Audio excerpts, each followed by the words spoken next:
no victor and no vanquished. That statement was made by General Yakubu Gowon. If indeed such a statement was made, it was made in the pretext that after the Civil War, there was a need for reconciliation, rebuilding, and rehabilitation, and all sort of things that suggests integration and growth. But over the years, it appears that word or that phrase, no victor, no vanquish, has lost its meaning. Perhaps when it was said, it wasn't with sincerity. Because since independence, it's almost as if a certain group of connivances are hell-bent on ensuring that the Igbos never attained power. I remember when I was growing up, there was this song. I grew up in the north, and by some virtue of some sort, I was also woven in this, fabric of dislike for the Igbos. Why? I really don't know. But perhaps the Igbos were like, since everybody's hating them, maybe I should just dislike them. I remember when I was growing up somewhere in Kaduna, there's this song they used to sing.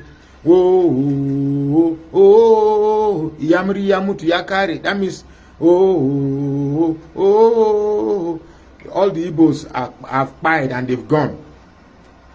Such a song must have come from a place where a deep-rooted hatred for a particular people stems from. When you say no victor and no vanquished, what does vanquished mean? That means to be defeated, to defeat somebody, to relegate somebody, or to expunge somebody. Truth is this. Why do I have a feeling that particularly some areas of Nigeria still feel that the Igbos are vanquished and expunged or defeated? Because it's almost like anything that concerns the Igbos must be rejected. Well, I've come to realize that loving the Igbos will save you a lot of heartache, because these people are a unique type of breed. Because in those days when I was small, there's this advert they make with the Beetle car, Volkswagen Beetle car, where somebody will step on the Beetle will rise up again. They will use a dust packer. They will hit it. The Beetle will rise up again. And I think that's what the Igbos are. You just can't expunge them. You can't vanquish them. Provided there is one man and one woman, trust me, in a couple of years they will come back again. So rather than develop our strength in hating them, why not we spend our time to learn from them? I have noticed that they have a growth mentality. They have a growth mentality. And the reason why Nigeria is not growing is because we have a consuming mentality. So when somebody comes and said he wants to change Nigeria from consumption to production, you could see that, of course, you have to have a growth mentality for you to be talking about production. So when somebody comes and said he wants to change Nigeria from consumption to production, he has hit the nail on the head. But why is it that somebody will come and say, me, Lady Bofi Igbo, I can't vote for an Igbo man? Why? Just because he's Igbo and that's all? All I know is that so long as there is the juice of hatred against the Igbos, Nigeria will keep moving backward. Well, I am not saying this thing because I'm looking for cheap appreciation from the Igbos. I have my own dislike about certain people, particularly the traders. I have my own, discomfort too, but that is not wholesome enough for me to be stereotypic in my approach of this subject. The truth is that what happened in the 2023 election clearly shows that there are a group of people in Nigeria who believe that the Igbos must be vanquished. And that, to me, will not augur well. Even if today the Igbos are vanquished, they will still do better off, provided at least there is one.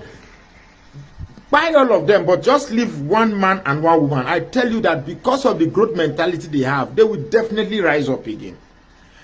If indeed we call ourselves one Nigeria, which is of course by far the most hypocritical adjective or phrase in Nigeria, one Nigeria. I hate using that word, but if indeed we are one Nigeria, in what standard do we want to refer that word? That one Nigeria where people refer to, where we refer to some people as dogs and baboons who will be soaked in blood? Nigeria has a potential to be great, truly. And I keep saying it in most of my videos that the reason why Nigeria is not great is because we have leaders that are more of tribal champion than national champion. What we have today in Nigeria today now, the person who is leading us now, Tinubu, is a tribal champion. Until we have leaders who are not proclived to ethnicity, religion, region, who have a more encompassing view about Nigeria, then we can start moving forward. For me, I don't see what wrong the Igbos have done to warrant this vanquishing idea that most Nigerians in some areas of Nigeria are bestowing on these people. They have not done wrong. They've been the one that grows this country. Virtually everywhere they go, they develop it.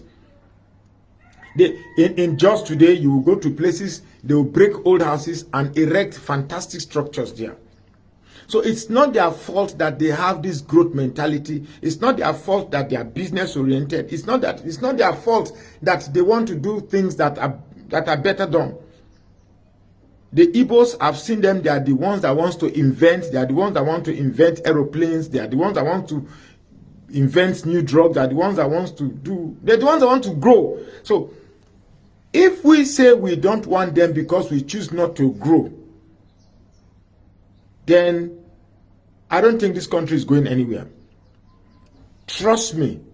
Trust me. Trust me. No, if we must let, because a background of invention is a dress artist, which is Biafra. And no Vanquish, no Victor Vedis, played by Akubo Gowon, is not right. After I've come to think. My narration with Biafra are very clear and obvious. So, let Biafra come.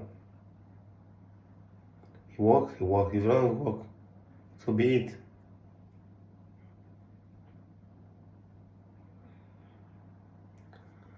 So originally I like and funny of you look on TikTok at emoji_post.